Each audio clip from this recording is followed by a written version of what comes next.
Chapter 2. Light on Facts and Hypotheses. When freedom of thought and freedom of expression abound, there is much controversy and much confusion.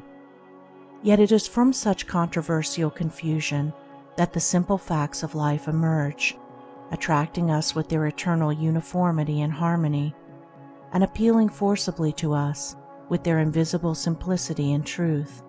We are living in an age of freedom and mental conflict. Never were religious sects so numerous. Schools, philosophical, occult, and otherwise, abound, and each is eager for the perpetuation and dominance of its own explanation of the universe. The world is in a condition of mental ferment. Contradiction has reached the point of confusion, so that the earnest seeker for truth can find no solid rock of refuge in the opposing systems which are presented to him. He is thereby thrown back upon himself, upon those incontrovertible facts of his own being which are ever with him, which are indeed himself, his life. Controversy is arranged around hypotheses, not around facts. Fact is fixed and final. Hypotheses is variable and vanishing. In his present state of development, man is not alive to the beautiful simplicity of facts, nor to the power of satisfaction which is inherent in them. He does not perceive the intrinsic loveliness of truth, but must add something to it. Hence, when fact is named, the question almost invariably arises, how can you explain the fact? And then follows a hypothesis, which leads to another hypothesis, and so on, until the fact is altogether lost sight of amid a mass of contradictory suppositions. Thus arise the sects and controversial schools. The clear perception of one fact will lead to the perception of other facts, but a supposition, while appearing to elucidate a fact, does in reality cover it up. We cannot realize the stately splendor of truth while playing with the gaudy and attractive toys of pretty hypotheses. Truth is not an opinion, nor can an opinion enlarge or adorn it.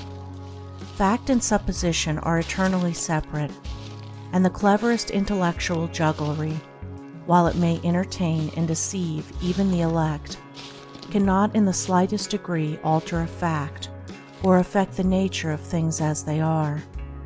Because of this, the true teacher abandons the devious path of hypotheses and deals only with the simple facts of life. He fixes the attention of men and women upon these, instead of increasing confusion and intensifying wordy warfare by foisting another assumption upon a world already lost and bewildered in a maze of hypotheses.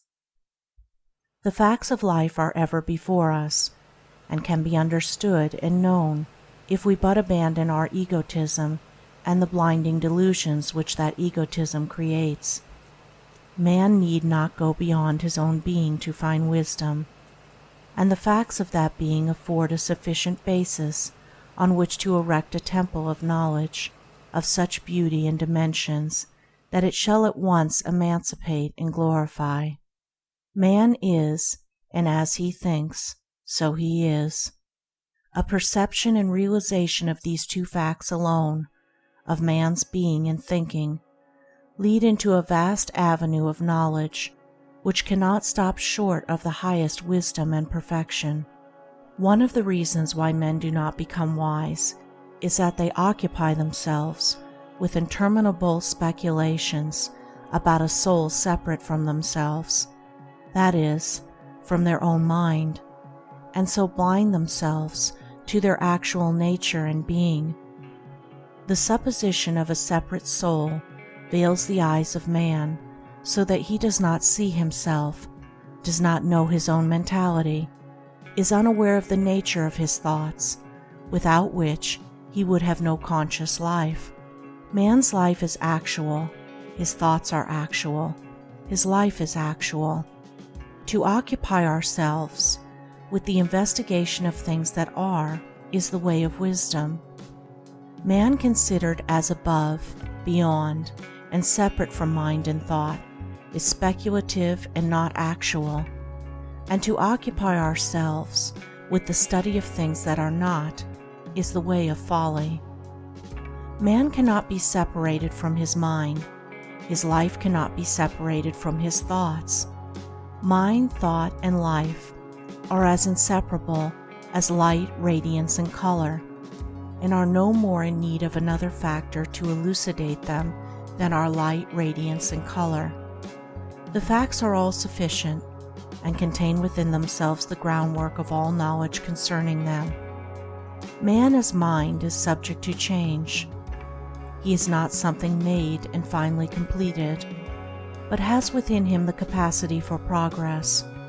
By the universal law of evolution, he has become what he is, and is becoming that which he will be. His being is modified by every thought he makes. Every experience affects his character. Every effort he makes changes his mentality. Herein is the secret of man's degradation, and also of his power and salvation, if he but realize this law of change in the right choice of thought. To live is to think and act, and to think and act is to change. While man is ignorant of the nature of thought, he continues to change for better and worse, but being acquainted with the nature of thought, he intellectually accelerates and directs the process of change, and only for the better. What the sum total of a man's thoughts are, that he is. From this sameness of thought with man, there is not the slightest fractional deviation. There is a change as a result with the addition and subtraction of thought, but the mathematical law is an invariable quality. Seeing that man is mind, that mind is composed of thought, and that thought is subject to change, it follows that deliberately to change the thought is to change the man. All religions work upon the heart, the thought of man, with the object of directing it into pure and higher channels. Success in this direction, whether partial or complete, is called salvation. That is, deliverance from one kind of thought, one condition of mind, by the substitution of another thought, another condition. It is true that the dispensers of religion today do not know this because of the hypothetical veil which intervenes between the fact and their consciousness, but they do it without knowing it, and the great teachers who founded the various religions built upon this fact, as their precepts plainly show. The chief things upon which these teachers lay such stress and so constantly reiterate, such as the purification of the heart, the thinking of right thoughts, the doing of good deeds, what are they but calls to a higher, nobler mode of thought-energizing forces, urging men and women to make an effort in the choosing of thoughts which shall lift them into realms of greater power, greater good, greater bliss. Aspiration, meditation, devotion, these are the chief means which men in all ages employ to reach up to the higher modes of thought, wider airs of peace, vaster realms of knowledge. For as he thinketh in his heart, so is he. He is saved from himself, from his own folly and suffering, by creating within new habits of thoughts, by becoming a new thinker, a new man. Should a man by a supreme effort succeed in thinking as Jesus thought, not by imitation, but by a sudden realization of his indwelling power, he would be as Jesus. In the Buddhistic records, there is an instance of a man, not the possessor of great piety or wisdom, who asked Buddha how one might attain the highest wisdom and enlightenment. Buddha replied, by ceasing all desire. It is recorded that the man let go of all personal desires and at once realized the highest wisdom and enlightenment. One of the sayings of Buddha runs, "The only miracle with which the wise man concerns himself is the transformation of a sinner into a saint." Emerson also referred to this transforming power of change of thought when he said, "It is as easy to be great as it is to be small," which is closely akin to that other great and oft repeated but little understood saying, "Be ye therefore perfect, even as your Father which in heaven is perfect." And after all, what is the fundamental difference between a great man and a small one? It is one of thought, of mental attitude. True, it is one of knowledge, but then knowledge cannot be separated from thought. Every substitution of a better for a worse thought is a transforming agency which marks an important advance in knowledge. Throughout the whole range of human life, from the lowest savage to the highest type of man, thought determines character, condition, and knowledge. The mass of humanity moves slowly along the evolutionary path, urged by the blind impulse of its dominant thoughts, as they are stimulated and called forth by external things. But the true thinker, the sage, travels swiftly and intelligently along a chosen path of his own. The multitudes, unenlightened concerning their spiritual nature, are the slaves of thought, but the sage is the master of thought. They follow blindly, he chooses intelligently. They obey the impulse of the moment, thinking of their immediate pleasure and happiness. He commands and subdues impulse, resting upon that which is permanently right. They, obeying blind impulse, violate the laws of righteousness. He, conquering impulse, obeys the laws of righteousness. The sage stands face to face with the facts of life. He knows the nature of thought. He understands and obeys the law of his being. But the sorrow-burdened victim of blind impulse can open his mental eyes and see the true nature of things when he wishes to do so. The sage, intelligent, radiant, calm, and the fool, confused, darkened, disturbed, are one in essence and are divided only by the nature of their thoughts. When the fool turns away from and abandons his foolish thoughts and chooses and adopts wise thoughts, lo, he then becomes a sage. Socrates saw the essential oneness of virtue and knowledge, and so every sage sees. Learning may aid and accompany wisdom, but does not lead to it. Only the choosing of wise thoughts, and necessarily the doing of wise deeds, leads to wisdom. A man may be learned in the schools, but foolish in the school of life.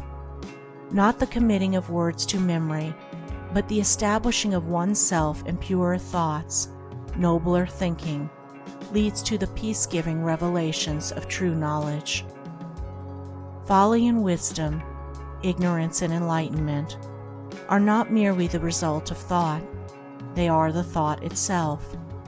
Both cause and effect, effort and result, are contained in thought. All that we are is the result of what we have thought. It is founded on our thoughts. It is made up of our thoughts. Man is not a being possessing a soul. He himself is soul. He himself is the thinker and doer, actor and knower. His composite mentality is himself. His spiritual nature is rounded by his sphere of thought. He it is that desires and sorrows, enjoys and suffers, loves and hates. The mind is not the instrument of a metaphysical, superhuman soul. Man is soul, mind is being, mind is man. Man can find himself. He can see himself as he is. When he is prepared to turn from the illusory and self-created world of hypothesis in which he wanders, and to stand face to face with actuality, then will he know himself as he is. Moreover, he can picture himself as he would wish to be, and he can create within him the new thinker, the new man. For every moment is the time of choice, and every hour is destiny.